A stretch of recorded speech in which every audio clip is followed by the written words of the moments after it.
Berjumpa kembali bersama saya Wong Gandeng Sakdonyo. Mohon untuk tidak menyebutkan nama dan identitas karena percakapan ini saya naikkan dalam konten YouTube. Bagaimana, Mbak?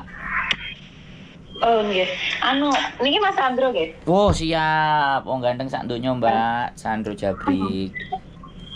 Oh, aku sering dengerin kontennya sih, makanya aku pengen tanya gitu. Oke, terima kasih. Mas, aku pengen tanya, ini nggak ada masalah sih sebenarnya, cuman mau tanya, itu seandainya mau cuti ke Indo ya, seandainya pakai Singapore Airlines, itu kan transitnya di Singapura. Siap.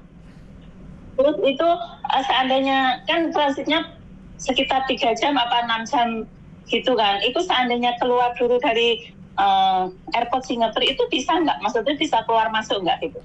Sebenarnya bisa, tapi waktunya terlalu mepet. Kalau 3-6 jam, takutnya sampean nggak kekejar. Oh gitu ya. Sebenarnya nggak ada masalah.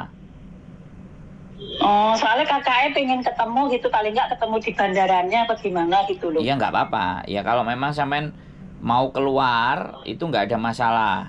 Menurut saya, sampean tunjukkan di border, sampean tunjukkan mau ketemu saudara, terus ini tiket saya, penerbangan lanjutan. Soalnya begini, Mbak. Singapura antara perjalanan sampean turun dari Hong Kong kemudian nyari tempat transitnya terus ke port yang sampean akan tuju, itu kalau sampean waktunya mepet-mepet nggak kekejar itu.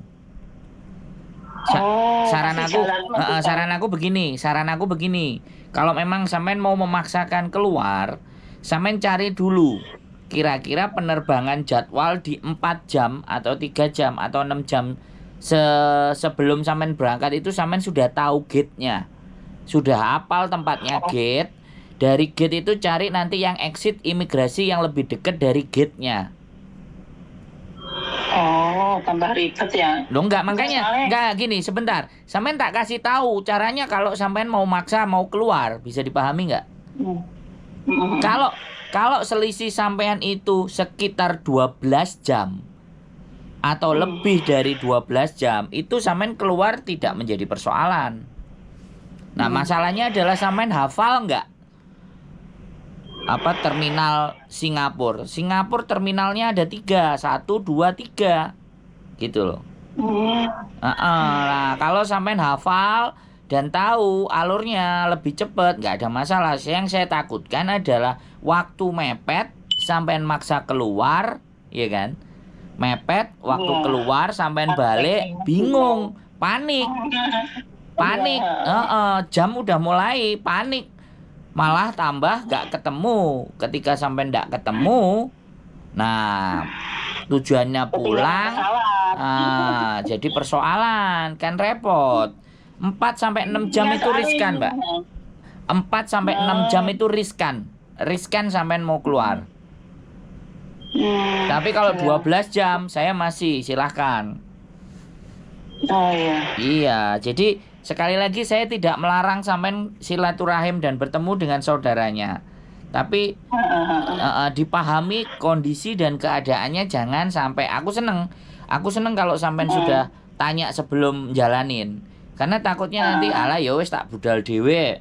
Soalnya kan ini rencana kan mau cuti lah, pas kebetulan itu transit di Singapura, kayak kakaknya di Singapura juga, kayak lama nggak pernah ketemu gitu. Terus dia bilang bisa kok Yun kamu keluar mau ketemu bentar di luar gitu, nanti masuk lagi gitu. Terus aku bilang sih Mbak tak tanya aku kesini gak keburu waktu, aku tiwas susah juga, makanya aku tanya yang ngerti soal ini gitu loh. Kan aku sering lihat kontennya Mbak Yuni, denger kontennya jenengan, jadi kan insya Allah ngerti juga gitu.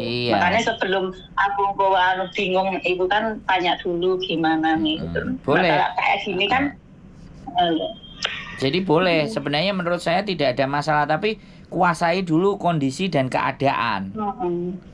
Gitu. Kalau saya biasanya sih, kalau teman-teman kan memang dibelikan majikan. Kalau Singapore Airlines kan jaraknya pendek-pendek. Kalau memang sudah ada niatan mau ketemu saudaranya, sebaiknya minta jadwalnya yang transitnya agak panjang. Itu biasanya harganya jauh lebih murah. Kalau memang mau didesain mau keluar dulu kayak gitu. Jadi selisih 1 hari pun nggak ada masalah intinya. Malah bisa keluar ya. Kalau selisih Malah sehari nggak bisa jalan-jalan di Singapura gitu ya. Nah, makanya kalau kayak gitu boleh.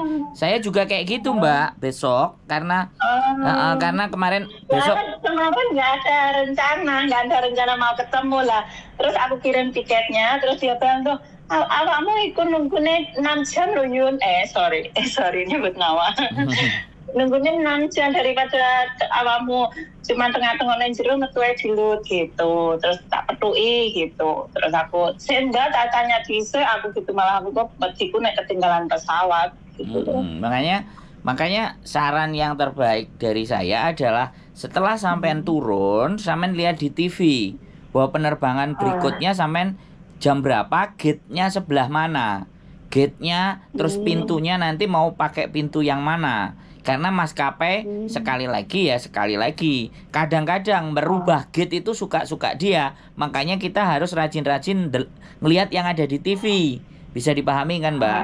Nah nih, jadi kalau berubah sewaktu-waktu itu geser ke gate berapa itu di TV kita udah lihat 1-2 jam kita sering pantau TV itu.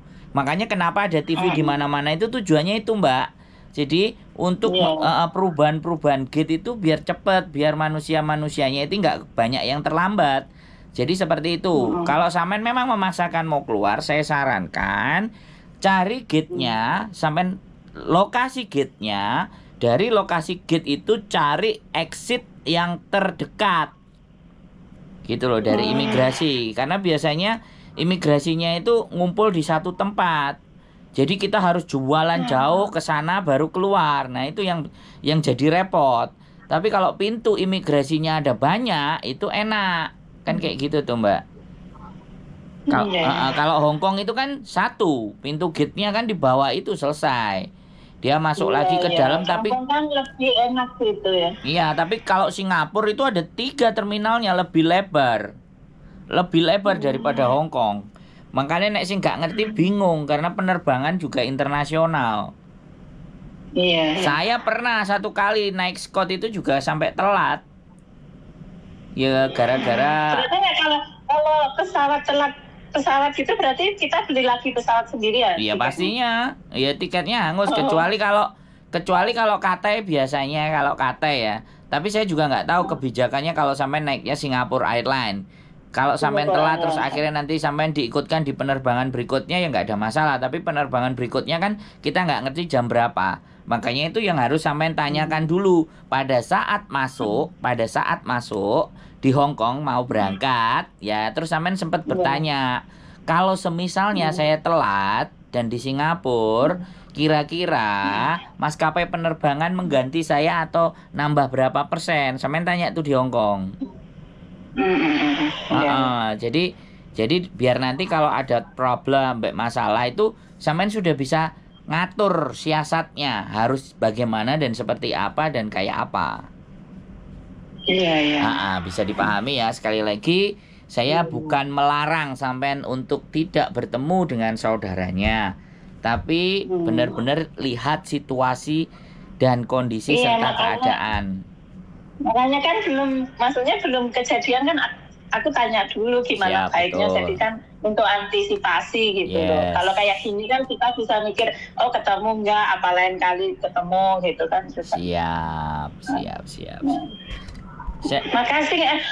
Iya sekarang cuti itu udah nggak ada aturan lagi ya, cuman paspor visa. Itu masih ada aplikasi bea cukai nggak? Aplikasi sampean daftar juga nggak ada masalah, nggak daftar juga terserah sampean. Menurut saya sih, kalau saya sih ya, karena daftar online itu udah gampang ya udah saya daftar online aja, cuman 5 menit daftar online. Ada linknya, kalau sampean nggak tahu linknya saya kirimin linknya, sampean tinggal isi. Jadi nggak usah dipermasalah dengan hal-hal yang sebenarnya nggak ada masalah gitu, paham kan? Teman-teman itu karena hebohnya duluan gitu, nggak mau nyari tahu gitu loh.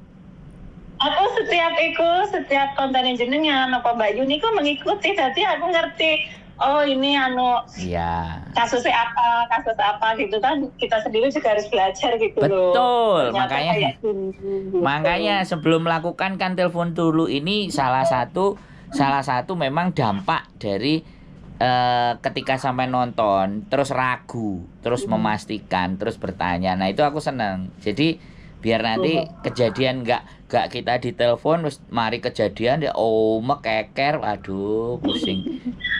Lah ternyata itu banyak teman-teman yang bermasalah, maksudnya Iya, kayak gini, jadi kan betul. jadi kita juga belajar berantisipasi gitu. Betul. Siap kayak gitu, Mbak ya. Ada lagi yang Teman-teman ya, Mas Sandro. Oh, nggih, Ini siap. sampai- Semoga perjalanannya baik-baik saja. Safe Iya, flight, amin. ketemu keluarga. Saya Iya. juga pulang kok nanti Iya. tanggal 23. Oh, saya 25. Nah, berarti duluan Cuma saya. seminggu tapi Duluan saya nyampainya Indonesia berarti. Oke. Iya. Siap. Mas Sandro. Nggih, derakan, Mbak. Matur sembah nuwun. Yuk, bye-bye. Oke teman-teman, nah ini yang saya seneng ya. Jadi diskusikan atau kita obrol dulu apa yang mau diambil keputusannya, dan kebetulan ini keangkat. Nah, sekali lagi terangkat. Kalau nggak diangkat, coba telepon. Jadi harapan kami itu teman-teman itu sebelum ibaratnya mau menjalankan sesuatu itu, kalau misalnya mau tanya-tanya dulu, mau diskusi dulu, mau sharing dulu kira-kira apa yang akan nanti diambil dan kendalanya apa, masalahnya bagaimana. Kalau mempercayai saya untuk diajak bicara ya oke, tapi ya pastinya saya akan masukkan ke dalam konten, karena permasalahan kalau kita menjadi orang yang pintar adalah kita itu belajar dari masalahnya orang. Ya sekali lagi, kalau kita pintar itu bukan belajar atas kesuksesan orang lain gitu loh, tapi salah satunya adalah kita belajar dari kesalahan agar kita tidak melakukan hal yang sama, atau setidaknya kita bisa mengantisipasi bagaimana kira-kira kalau permasalahan itu muncul dan ada dalam diri kita. Keep stay tune my YouTube channel and see you next video. Bye bye.